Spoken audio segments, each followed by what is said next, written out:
Good morning friends. आज 1 जून 2022 है और ये current affairs rapid revision series का तीसरा एपिसोड है और इसमें लगभग 40 से 50 प्रश्न का रैपिड रिवीजन हम लोग करेंगे जो आगे आने वाले सभी प्रतियोगिता परीक्षा के लिए करेंट अफेयर्स के दृष्टिकोण से काफ़ी महत्वपूर्ण साबित होंगे। चलिए शुरू करते हैं।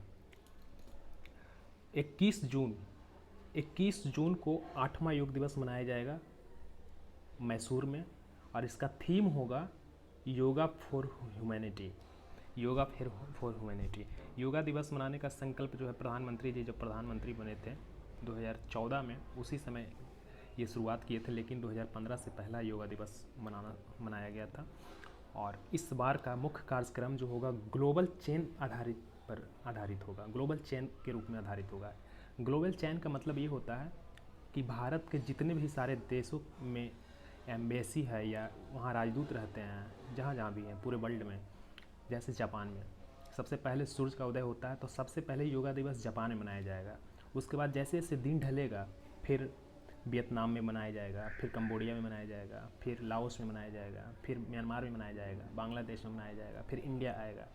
इस तरह से बढ़ते बढ़ते फिर अरब कंट्री आएंगे, फिर अफ्रीका की कंट्री आएंगे, यूरोपीय कंट्री आएंगे, फिर अमेरिका आएंगे। उसके बाद सबसे अंतिम में न्यूजीलैंड में मनाया जाएगा। तो ये कॉन्सेप्ट काफ़ी बेहतरीन लगा और नरेंद्र मोदी जी इस पर काम कर रहे हैं, बहुत अच्छा लगा। 21 जून को ऐसे विश्व का सबसे बड़ा दिन माना जाता है और योगा दिवस है।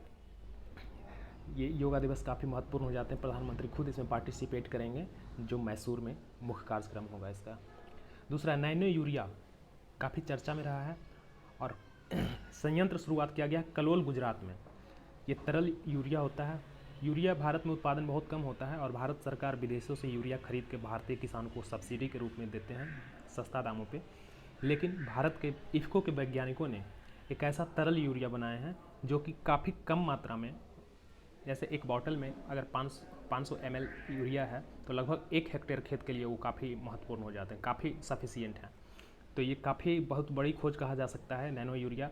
इसको कहीं ले जाने में, कहीं जैसे उतना एक 50 kg का पैकेट को ले जाने में बहुत दिक्कत होता है, जबकि हाफ लीटर का ये बॉटल को ले जाकर उसका इस्तेमाल करने में ज़्यादा दिक्कत नहीं होगा। तो नैनो यूरिया जो है तरल संयंत्र जो है कलोल में हुआ गया है, इफ़को के द्वारा शुरुआत किया गया है और ये काफ़ी चर्चा में रहा है इस पर।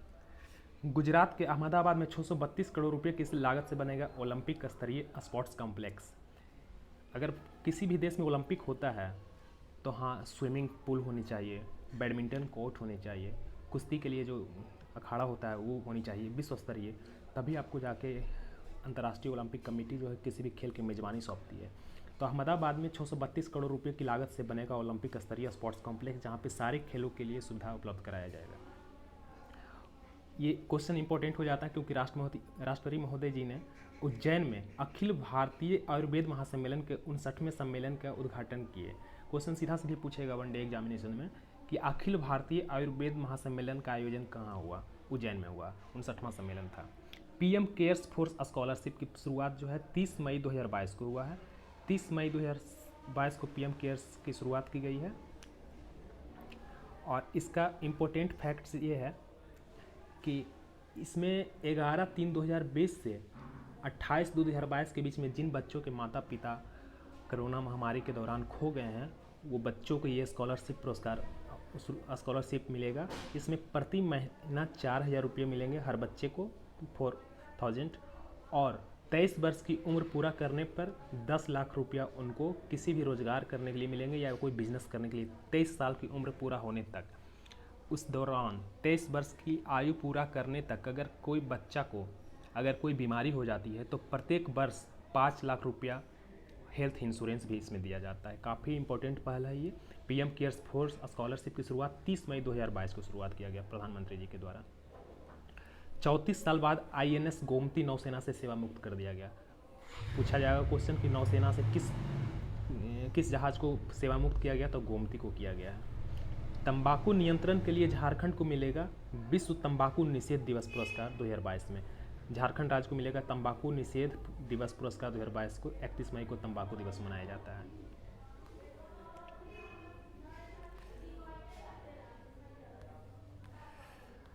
भारत की ऑल डेट ब्रिड्स ये कार्यक्रम जो है सभी को सांस लेने दो, और भारत की All That Breathes documentary films है, छोटा सा डॉक्यूमेंट्री फिल्म्स 10-15 मिनट की हैं, जिसको कांस 2022 में जो हुआ है उसमें एक अवार्ड दिया गया है। ऑल डेट्स ब्रीथ्स, क्वेश्चन पूछा जा सकता है, All That Breathes Cannes film festival में डॉक्यूमेंट्री फिल्म्स का अवार्ड किसे दिया गया? तो ऑल डेट ब्रीथ्स को दिया गया है। देश का पहला हाइब्रिड बिजली संयंत्र शुरुआत कहाँ किया गया है? राजस्थान के जैसलमेर में हाइब्रिड बिजली संयंत्र का शुरुआत किया गया है। राजस्थान के जैसलमेर में अडानी समूह के द्वारा किया गया है। रामेश्वर में बन रहा है भारत का पहला वर्टिकल लिफ्ट सी ब्रिज। रामेश्वर में ऐसा वर्टिकल लिफ्ट सी ब्रिज होता है कि अगर वहाँ पानी के जहाज आएंगे तो वो अपने आप खुल जाएंगे, और पानी के जहाज जब क्रॉस कर जाएंगे तो फिर वो सड़क आपस में जुड़ जाएंगे। नो हॉर्न अभियान मुंबई में शुरुआत किया गया। हर शनिवार को 2 घंटा शाम 5 बजे से 7 बजे तक कोई भी गाड़ी में हॉर्न नहीं बजाया जाएगा। क्वेश्चन आएगा नो हॉर्न अभियान किस शहर में शुरुआत किया गया? तो मुंबई में किया गया है। प्रधानमंत्री जन आरोग्य योजना के तहत 100% परिवारों को शामिल करने वाला पहला जिला कौन सा बना है? सांबा, जम्मू कश्मीर में। जन आरोग्य योजना के तहत 100% परिवारों को शामिल करने वाला पहला जिला देश का कौन सा बना है? सांबा बना है। एकमात्र जिला जो 4 राज्यों से अपनी सीमा टच करता है। यूपी का सोनभद्र जिला है जो बिहार के साथ टच करता है, एमपी के साथ करता है, छत्तीसगढ़ के साथ करता है, और बिहार, एमपी, छत्तीसगढ़ और झारखंड के साथ करता है सोनभद्र।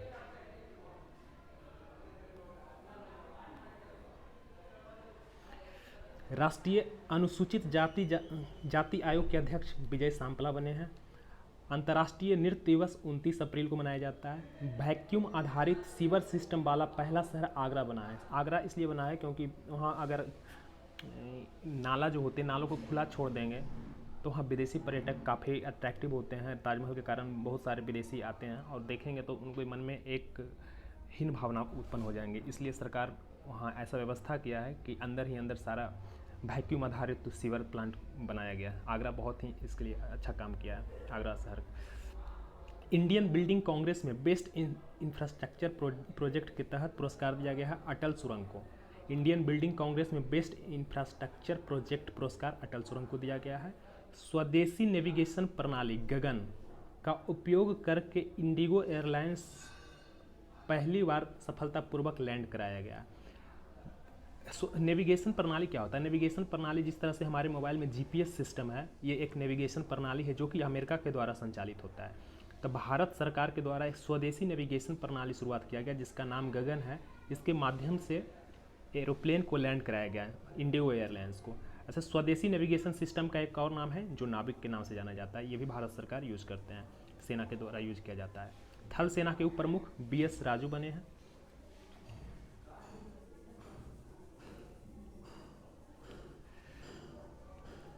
उपराष्ट्रपति ने 3 देशों के दौरा की शुरुआत की है, गैबॉन, सेनेगल और कतर। गैबॉन और सेनेगल जो है अफ्रीका महाद्वीप का देश है, जबकि कतर एशिया का है। गैबॉन और सेनेगल क्वेश्चन पूछता है BPSC वगैरह जिस चर्चा में आने वाले देश को राजधानी पूछ देता है। तो गैबॉन के लिब्रेविले है, सेनेगल का डकार है, कतर का दोहा है। तो राजधानी याद रखना है। और ये अपने आप में महत्वपूर्ण यात्रा इसलिए कहा जा सकता है क्योंकि गैबॉन और सेनेगल दोनों जो है अफ्रीकन यूनियन का इम्पोर्टेंट हिस्सा हैं, और अफ्रीकन यूनियन में लगभग 55 देश हैं जो कि अगर भारत के साथ अच्छे संबंध होंगे तो यूनाइटेड नेशन में बहुत सारे मुद्दों पे लगभग 55 वोट हमें आसानी से मिल जाएंगे। दूसरी चीज़, गैबॉन और सेनेगल में बहुत सारे प्राकृतिक रिसोर्सेज हैं, पेट्रोलियम हैं, बहुत सारे चीज़ हैं जिसका अच्छी तरह से दोहन नहीं हुआ है। तो भारत के साथ उम्मीद है कि इस बार कुछ अच्छा एग्रीमेंट हो और भारतीय वैज्ञानिक जाकर वहाँ से रिसोर्सेज को निकाल कर भारत तक पहुँचाने का इस एग्रीमेंट के तहत व्यवस्था कर सकते हैं।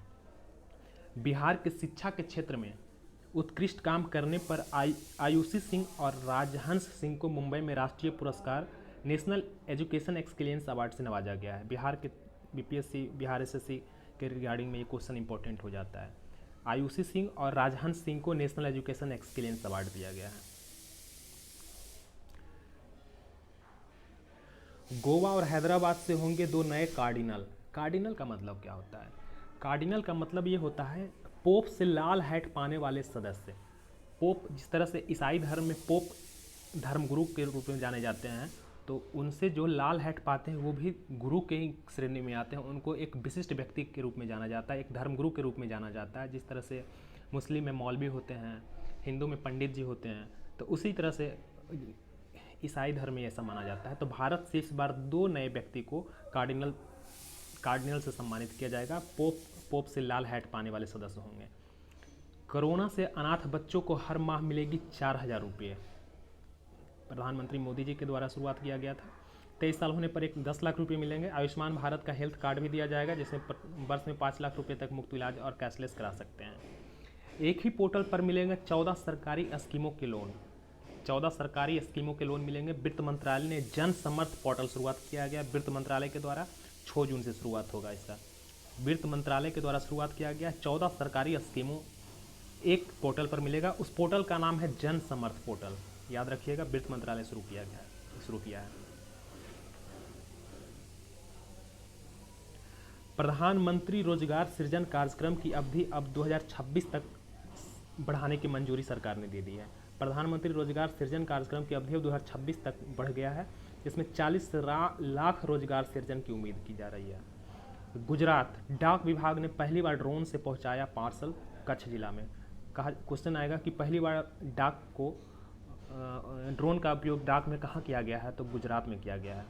कान फिल्म महोत्सव, पाकिस्तानी फिल्म जॉयलैंड ने जूरी पुरस्कार जीता। कान फिल्म फेस्टिवल महोत्सव में पाकिस्तानी फिल्म जॉयलैंड को जूरी पुरस्कार दिया गया है। इस जॉयलैंड सिनेमा के मुख्य रूप से ये कहा गया है कि एक व्यक्ति जो कि पाकिस्तान जैसे रूढ़िवादी देश में जन्म लेते हैं और ईरान के एक थिएटर में काम करते हैं, उस थिएटर में उनको एक मतलब कह सकते हैं कि जो कि इस्लामिक प्रवृत्ति में ऐसा बैन है और खुल के अपने अंग प्रदर्शन करते हैं, उस तरह के ओपन माइंडेड चीज़ दिखाया गया है जॉयलैंड सिनेमा में, इसलिए इसको पुरस्कार दिया गया है। राष्ट्रपति जी ने चेन्नई में करुणानिधि की 16 फीट प्रतिमा का अनावरण किए। उपराष्ट्रपति जी ने चेन्नई में करुणानिधि की 16 फीट प्रतिमा का अनावरण किए। केरल में देश के टॉप क्वालिटी चंदन के जंगल में फैल रहा है लाइलाज संक्रमण। 2000 पेड़ कटेंगे। क्वेश्चन आएगा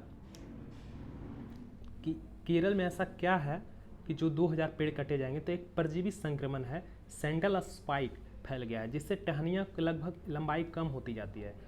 इस चंदन क्वालिटी जो है पूरे विश्व में भारत से चंदन का लकड़ी निर्यात होता है, तो अगर उसकी गुणवत्ता में कमी आएगा तो लोग उसे लेने से मना कर देंगे। इसीलिए लगभग 2000 पेड़ में ये लाइलाज संक्रमण फैला है, उसको काट कर फिर से नया पौधा उगाने का काम किया जाएगा। एम्स ने शुरू किया ऐप डर्म एड एम्स के द्वारा शुरू किया गया। इससे मुंह के कैंसर व त्वचा के रोग को लगाया जाएगा। 25 सेकंड के अंदर पता लगाया जाएगा।